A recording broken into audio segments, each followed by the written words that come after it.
Towards the end of last year, after a long holiday, I wrote down a few things that had been bothering me. That my days were passing too quickly, that my flat didn't feel at peace, and that I was spending too much time scrolling. When I look back at the projects I worked on this year, I can see how many of them grew out of those thoughts.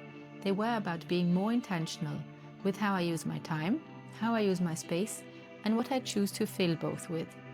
By January 2025, I had been crocheting for about a year and a half, and I had just finished my navy winter sweater as well as my self-designed granny square cardigan. Both pieces felt like a culmination of what I had learned. They turned out beautifully, and I genuinely enjoy wearing them. At the same time though, I realized that they don't fully work for my wardrobe. Crochet started to feel a little too chunky for my style preferences, and with a capsule wardrobe, there simply isn't space for pieces that aren't a perfect fit. I tried with a few fake knit crochet stitches, but it became clear that if I wanted to keep making my own clothes, I would need to learn a new skill.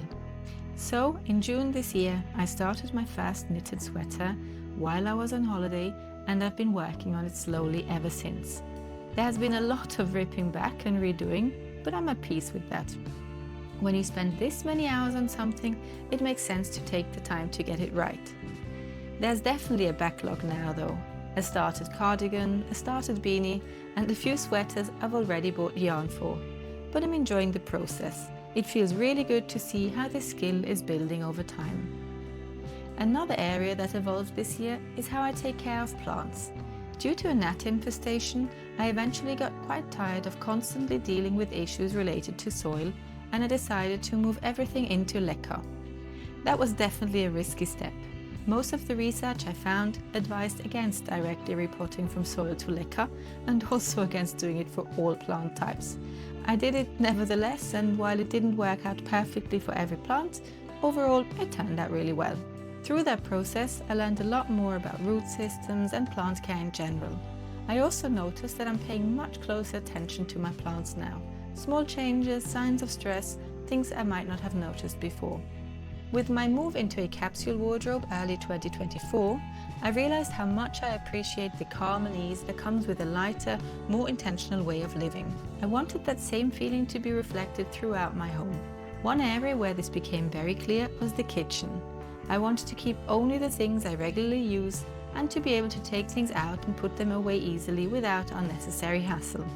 As a nice side effect of emptying the kitchen, I now have a dedicated drawer for my plant supplies, which is exactly what I set out to do, creating space for what I actually need. Another area I hadn't been quite as radical about was my sportswear. Leggings, t-shirts, hoodies and sports bags I hadn't managed to part with before. Letting go of those freed up enough space in the wardrobe to remove one of our clothing racks. That change then opened up the possibility for a new hallway setup. I also did another big declutter of the staircase, which is my only real storage area. I had already decluttered it a few times before, so it wasn't easy. But with every round, I'm able to let go of things that weren't possible to part with last time. Clearing it out again created more space and breathing room. And combined with moving the wardrobe, the landing eventually turned into a comfortable, relaxing reading nook.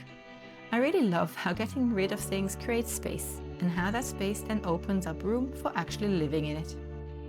In addition to all of that, I changed a lot about my digital habits. I knew I needed to make those changes in order to reclaim time for things I actually enjoy doing. I unsubscribed from all streaming platforms and now rent a movie when I actually want to watch one. I also deleted all games and social media apps from my phone to avoid falling into that digital black hole of endless scrolling. Overall, it's going well.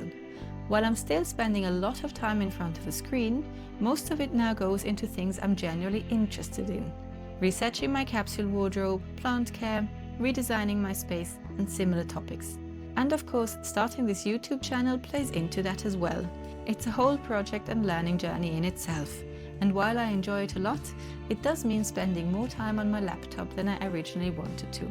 Looking back at some of the main projects from this year, I can see how they all connect back to that idea of making space for what actually matters to me. Thanks for watching and for spending this time with me.